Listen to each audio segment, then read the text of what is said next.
आप देख रहे हैं अपना बिहार, आपके साथ मैं हूं विवेक। एनटीपीसी बाढ़ से एक बड़ी खबर आ रही है, कोरोना विस्फोट से जुड़ी हुई। एनटीपीसी बाढ़ के 3 अधिकारियों की हालत नाजुक बताई जा रही है। तीनों अधिकारियों को एयरलिफ्ट कराने की गुहार लगाई गई है। बड़ी खबर इस वक्त की, तीनों अधिकारियों को एयरलिफ्ट कराने की गुहार लगाई गई है। बाढ़ एनटीपीसी से इस वक्त की बड़ी खबर, 25 से ज्यादा मजदूर भी कोरोना पॉजिटिव हैं। एनटीपीसी में त्राहिमाम मचा है, बिजली उत्पादन पर असर की आशंका है। इस वक्त की बड़ी खबर, जहां एनटीपीसी बाढ़ के 3 अधिकारियों की हालत नाजुक बताई जा रही है। तीनों अधिकारियों को एयरलिफ्ट कराने की गुहार लगाई जा रही है। बताया जा रहा है कि 25 से ज्यादा मजदूर भी कोरोना पॉजिटिव हैं। एनटीपीसी में त्राहिमाम मचा है, बिजली उत्पादन पर असर की आशंका है।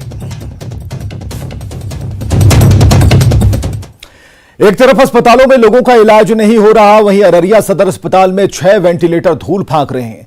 पिछले साल ही सदर अस्पताल को वेंटिलेटर दिए गए, लेकिन इसका इस्तेमाल नहीं हो रहा। स्वास्थ्य विभाग के अधिकारियों ने बताया कि वेंटिलेटर ऑपरेट करने के लिए प्रशिक्षित कर्मचारी नहीं है और जिस वजह से वेंटिलेटर का इस्तेमाल नहीं हो पा रहा।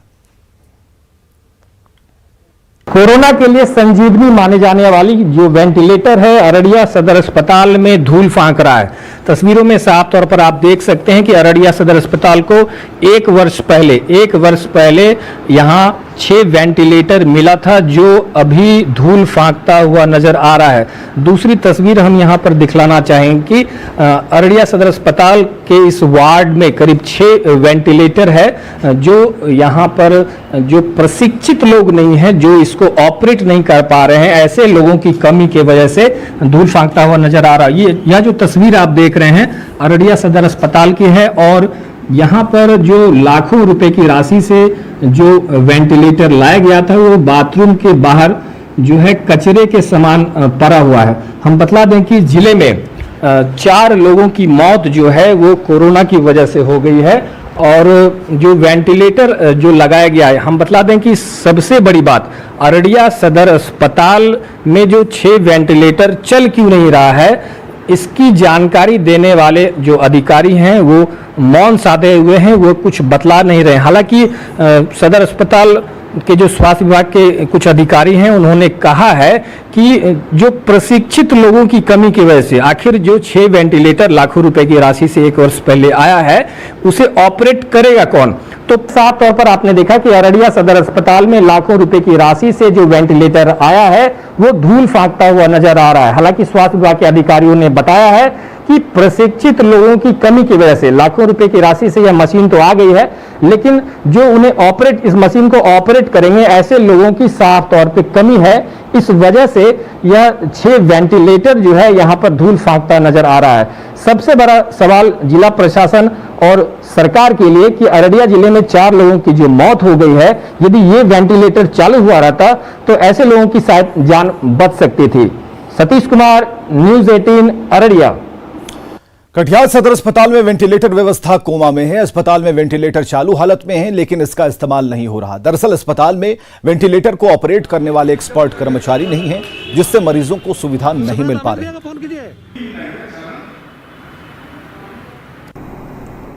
कोरोना के दौरान किसी मरीज के लिए एक बेहद अहम जरूरत का चीज वेंटिलेटर सुविधा होता है।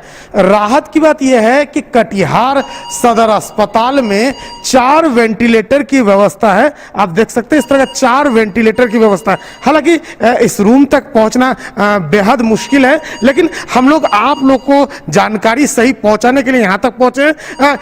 इस वेंटिलेटर की यह सुविधा तो है, लेकिन यह वेंटिलेटर लगभग सफेद हाथी बना हुआ है। इसके पीछे जो कारण है ये बताया जा रहा है कि वेंटिलेटर चारों काम कर रहा है, लेकिन इसका जो संचालन होना चाहिए, इसको जो चलाने के लिए जो एक्सपर्ट डॉक्टर या जो एक्सपर्ट टीम होना चाहिए, वो नहीं रहने के कारण यह वेंटिलेटर सुविधा लगभग सफेद हाथी बना हुआ है।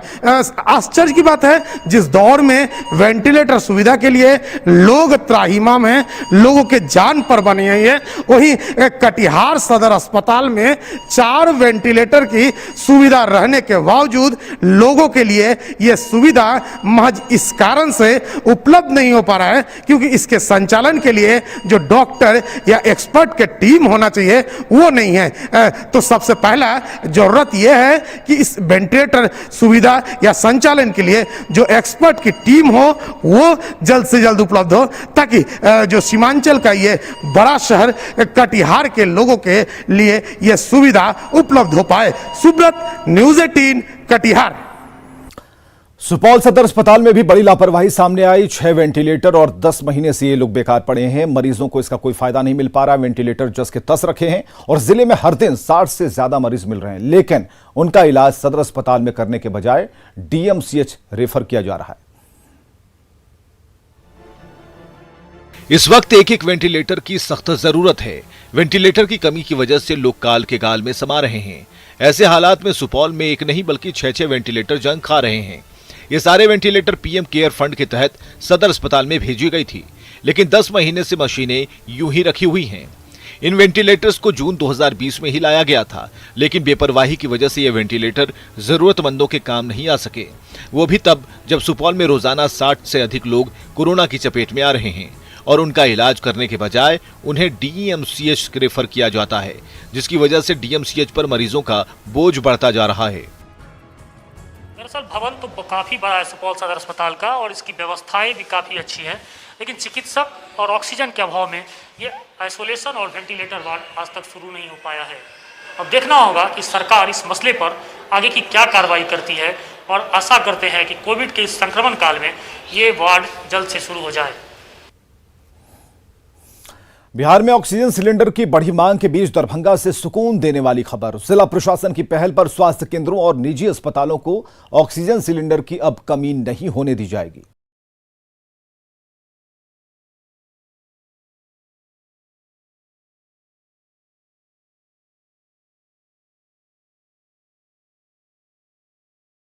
के बीच पूरे बिहार में ऑक्सीजन सिलेंडर की बढ़ी डिमांड के बीच दरभंगा जिले के कमतौल थाना क्षेत्र का एक निजी ऑक्सीजन गैस प्लांट स्वास्थ्य महकमे के लिए बड़ी राहत बनकर उभरा है।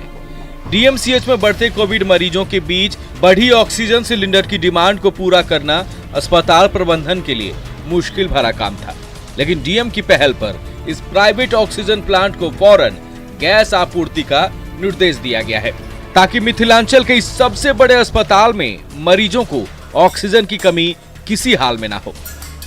उनके पास अपने क्रायोजेनिक टैंक भी है, वो किसी की बात है, अभी बहुत ज़रूरी था क्योंकि क्रायोजेनिक टैंक के बिना लिक्विड ऑक्सीजन ट्रांसपोर्ट में भी दिक्कत होता। तो ये सबको देखते हुए उनका कैपेसिटी को हम लोगों ने आकलन किया था, हमने खुद भ्रमण किया था और उनका सप्लाई हम लोग सुनिश्चित कराने के लिए हर कदम उठा रहे हैं, हर संभव प्रयास कर रहे हैं। डीएमसीएच में भी एक मिनी प्लांट शुरू किया गया है जिसमें हर रोज 45 ऑक्सीजन सिलेंडर बनाए जा सकते हैं, इसलिए मरीजों को तत्काल ऑक्सीजन की कोई कमी नहीं होगी। निजी प्लांट के संचालन ने डीएम के प्रयासों की जमकर तारीफ की है। इनके प्लांट से रोजाना करीब 42 ऑक्सीजन के सिलेंडर भरे जा सकते हैं, जबकि आपात स्थिति में तकरीबन 900 सिलेंडर तक भरने की व्यवस्था है। जिला अधिकारी जी आए थे यहाँ पे और यहाँ पे 1-1.5 घंटे तक रहे हैं और यहाँ का पूरी तरीके से निरीक्षण लिया है। यहाँ की कैपेसिटी देखें कैसे भरा जाता है और यहाँ पे क्या नियम है, क्या गाइडलाइंस है, ये सारा हम लोग को बताया और आदेश दिया है कि सबसे पहले दरभंगा को प्रायोरिटी में हमें देखना है, डीएमसीएच सबसे फर्स्ट प्रायोरिटी में है। जाहिर तौर पर दरभंगा जिला प्रशासन की चुस्ती ने जिले में फिलहाल ऑक्सीजन की समस्या का हल ढूंढ निकाला है। जरूरत है ऐसी ही सक्रियता की ताकि कोरोना के दूसरे दौर के संकट से उबरा जा सके, क्योंकि किसी एक खास चीज की डिमांड यदि आज सबसे ज्यादा है तो वो है ऑक्सीजन सिलेंडर की। दरभंगा से न्यूज़ 18 के लिए विपिन कुमार दास की रिपोर्ट। पटना में हर रोज 2000 से ज्यादा मरीज मिल रहे हैं। बढ़ते संक्रमण के कारण कई इलाकों को कंटेनमेंट जोन बनाया गया है। हालांकि कंटेनमेंट जोन में रहने वाले लोगों ने प्रशासन पर सैनिटाइजेशन नहीं करने का आरोप लगाया। जायजा लिया हमारे सहयोगी अमित कुमार सिंह ने। 24 घंटे में 10,000 से ज्यादा कोरोना के मरीज संक्रमित पाए गए हैं। इसके बाद से जहां सरकार चिंतित है, जिला प्रशासन हरकत में है। अकेले पटना राजधानी में यह आंकड़ा 2000 के पार चला गया है। इसको लेकर कई इलाकों में यानी कई राजधानी के कई मोहल्लों में कंटेनमेंट जोन बनाए जा रहे हैं। हम तस्वीरों के जरिए आपको दिखाना चाहते हैं। देखिए, ये कंकड़बाग के इलाके में कंटेनमेंट जोन बनाया जा रहा है, जिसमें कि प्रतिबंधित क्षेत्र का बैनर लगाया जा रहा है और इसको बैरिकेड कर दिया गया है। देखिए किस तरीके से बैरिकेड किया गया है ताकि इस तरफ के आदमी दूसरी तरफ नहीं जा सके। यानी इस बांस बल्ले जो लगे हैं, इस बैरिकेडिंग के उस तरफ संक्रमित मरीज हैं और इसके लिए जो रोड है यानी जो सड़क है उसको बंद कर दिया गया है तत्काल और प्रतिबंधित क्षेत्र इसे बनाया गया है। कोई बाहरी आदमी इस क्षेत्र में प्रवेश न कर सके, इसीलिए हम लोग इसको बैरिकेडिंग करते हैं। बैरिकेडिंग करते हैं। अच्छा, आपको लगता है कि इस इलाके में अगर वहां जाते हैं तो खतरा हो सकता है, इसलिए जी खतरा है। ऐसे कई इस मोहल्ले में कई जगहों पे बैरिकेडिंग किया गया। यहाँ पर अभी तक कोई भी फॉगिंग नहीं हुई है और न ही ये 10 से 11 दिन पहले पॉजिटिव पाया गया यहाँ पर। आज 10 से 11 दिन हो गया, कल पुलिस प्रशासन द्वारा इसको बैरिकेड किया गया। कोई भी फॉगिंग की व्यवस्था नहीं की गई। आगे भी घर में पॉजिटिव था लेकिन वो भी सब ठीक हो गया है, लेकिन फॉगिंग वगैरह कोई भी प्रशासन के तहत जो कंटेनमेंट जोन है वो लगातार बनाए जा रहे हैं और न सिर्फ पटना बल्कि पटना के आसपास के जो इलाके हैं वहां भी जहां संक्रमित मिल रहे हैं तो वहां इसी तरीके से बैरिकेड किया जा रहा है। कैमरा पर्सन दीपक के साथ अमित कुमार सिंह, न्यूज़ 18 पटना। तो कोरोना मरीज मिलने के बाद मोहल्लों में कंटेनमेंट जोन बनाया जा रहा है। पटना के बाढ़ अनुमंडल के पंचशील नगर, पंडारक के रैली, मोकामा और बख्तियारपुर रवाइश के साथ कई इलाकों को सील किया जा चुका है। दुर्गा मंदिर में लोगों की भीड़ उमड़ रही है। कोरोना काल के नियम का पालन करते हुए लोग भगवान में अपना आस्था जता रहे हैं।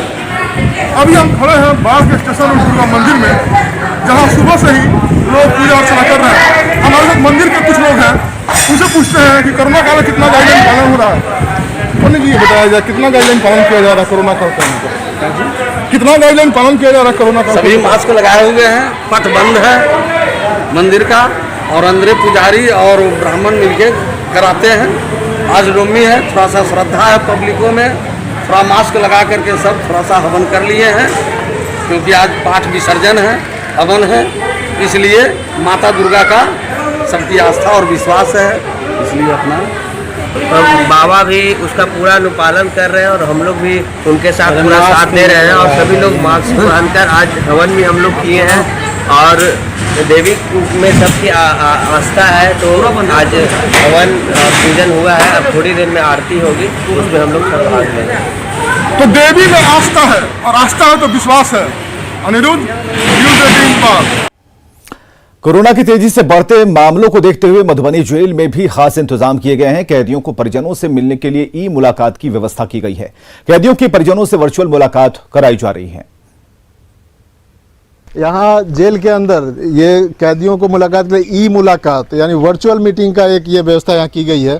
इसमें मतलब जो बताया जा रहा है कि पहले एक साइट है, एक लिंक है, उस पर जो परिजन जो लिंक पे पहले जाते हैं, वहाँ लॉगिन करने के बाद फिर वो जेल प्रशासन के द्वारा वो कैदी को वर्चुअल मीटिंग कराई जाती है। जैसे मधुबनी जेल में यहाँ जो पता चला है कि जो कैदियों को ई मुलाकात वर्चुअल मीटिंग कराया जा रहा है, क्या सोच है और क्या कोरोना के मद्देनजर क्या ई मुलाकाती का मुख्य रूप से यह उद्देश्य था कि कोरोना में मुलाकाती बंद होने के कारण बंदियों अवसाद में नहीं चले जाएं, तनाव में नहीं चले जाएं, इसके लिए विभाग के स्तर से यह पहल की गई और यह पहल रंग लाई और वो हम लोगों ने यहाँ पर शुरू किया है।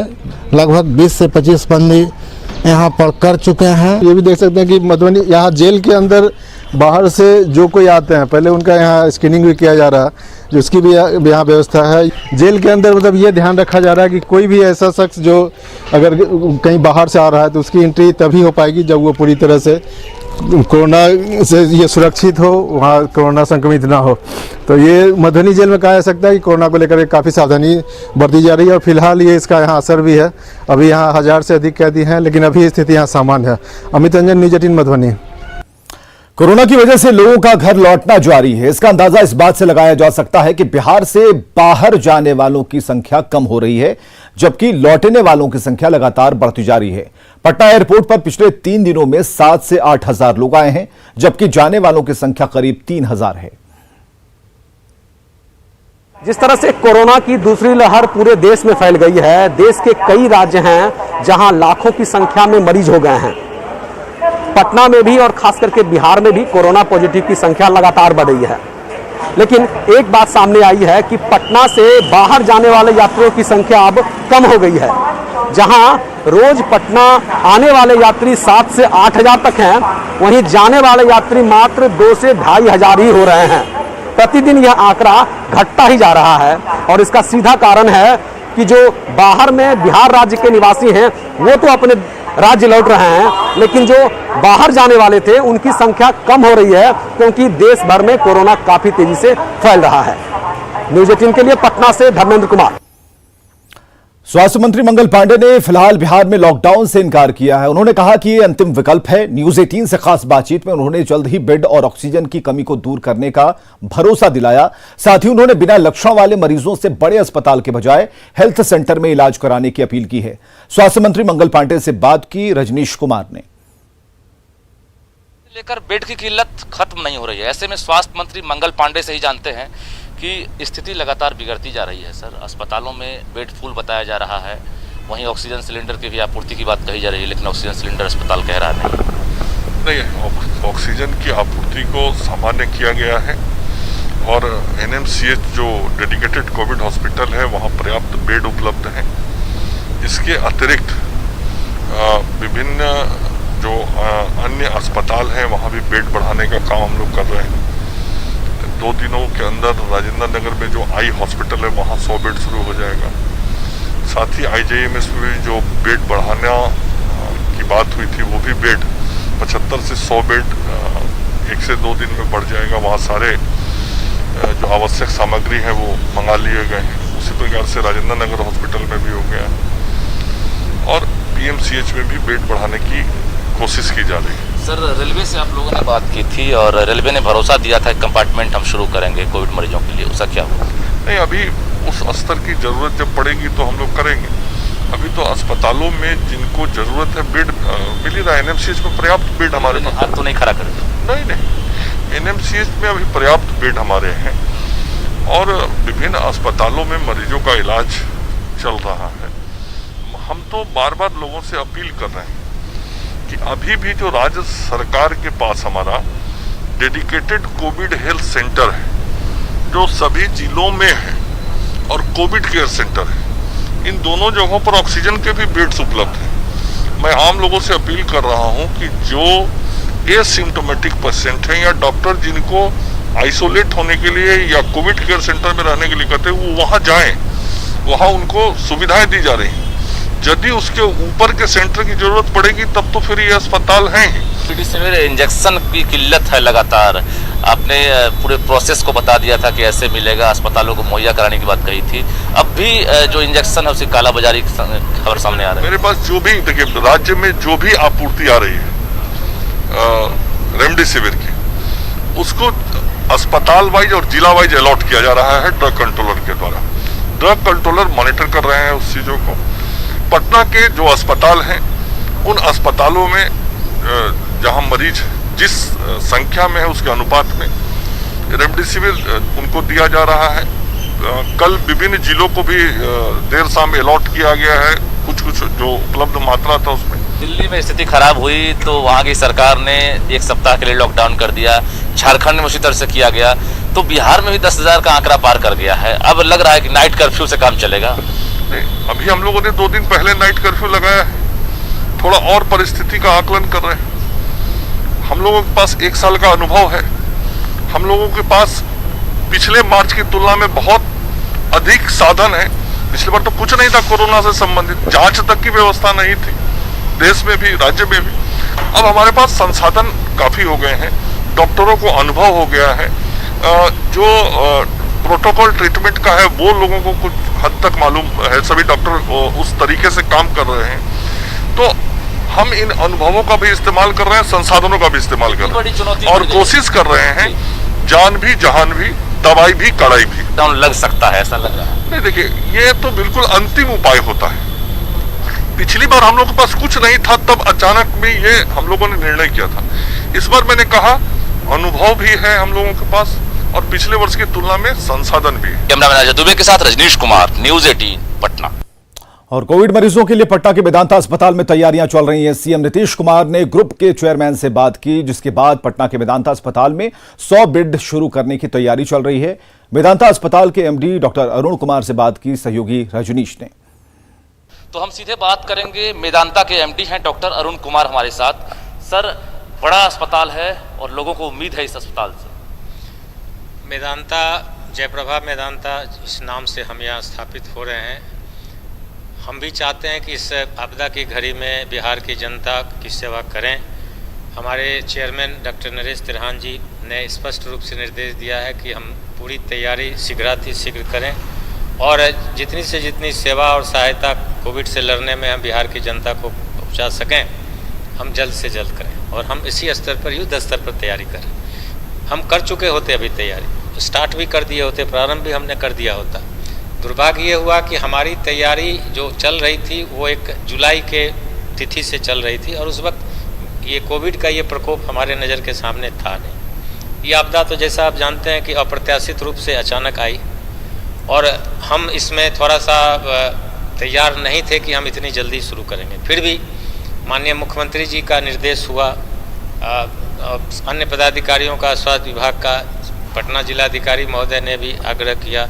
मुख्य रूप से माननीय मुख्यमंत्री जी की वार्ता हमारे चेयरमैन नरेश तिरहान जी से भी हुई और हमारे चेयरमैन ने हमारे सभी लोगों को, मुझे और मेरे साथ जो भी मेरी टीम है, उनको स्पष्ट निर्देश दिया कि हम लोग चाहते हैं कि बिहार को इस आपदा की घड़ी में, चूँकि हम बिहार में हैं, पटना में हैं, तो अपनी उपयोगिता और अपनी सेवा दें। कितने बेड का अस्पताल तैयार किया जा रहा है कोविड मरीजों के लिए फिलहाल? देखिए, अभी कोविड के लिए हम लोग 100 बेड को लेके चल रहे हैं। 100 बेड जिसमें कि सेकेंड लेवल 2 तक की हम चिकित्सा सुविधा देंगे। वेंटिलेटरी सुविधा शायद अभी हम नहीं दे पाए तत्काल, लेकिन वो भी 10-15 दिन में हम एक चरणबद्ध तरीके में हम कर देंगे। अभी आईसीयू फिलहाल अभी नहीं है। आईसीयू फिलहाल अभी तुरंत शुरू नहीं कर पाएंगे, लेकिन 15 दिन के बाद वो सुविधा भी हम दे देंगे। बड़ा बिल्डिंग है और काफ़ी इंफ्रास्ट्रक्चर स्ट्रांग है आपका, तो लोग ये सोच रहे हैं कि जब बाकी अस्पताल पारस हो, रूबन हो, सभी इस वक्त जो है महामारी में साथ दे रहे हैं, तो मेदांता भी जल्द साथ दे।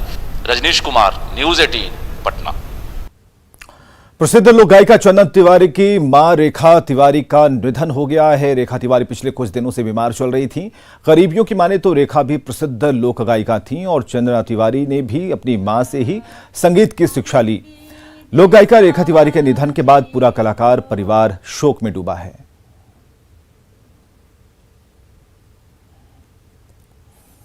प्रधानमंत्री मोदी के आत्मनिर्भर भारत का आह्वान देश की अर्थव्यवस्था के एक अहम मोड़ पर आ गया है। आईटीसी की प्रस्तुति और नेटवर्क 18 की इस खास पहल स्वाभिमान भारत में हम आपके लिए देश भर से ऐसी कहानियां लेकर आते हैं जो आत्मनिर्भरता का बेहतरीन उदाहरण पेश करती हैं। इन्हीं कहानियों में एक है भारत के मनोरंजन जगत की जो सफलता की मिसाल गढ़ रही हैं।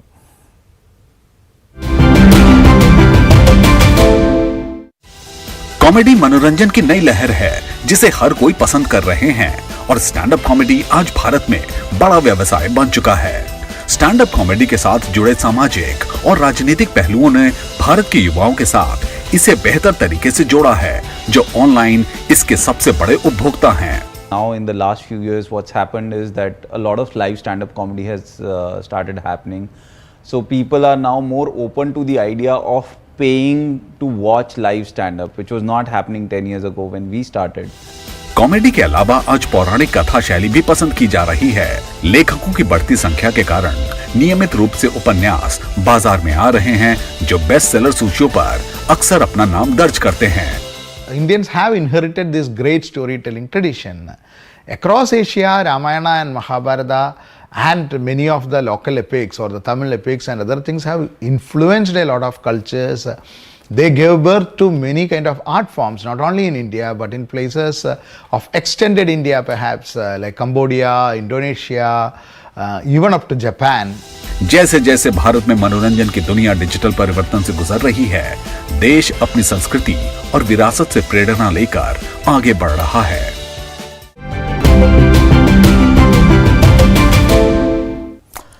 भारत से ऐसी ही सफलता की और भी कहानियां देखने के लिए बने रहे नेटवर्क 18 की खास पहल आईटीसी प्रेजेंट्स स्वाभिमान भारत के साथ। खबरें लगातार जारी हैं।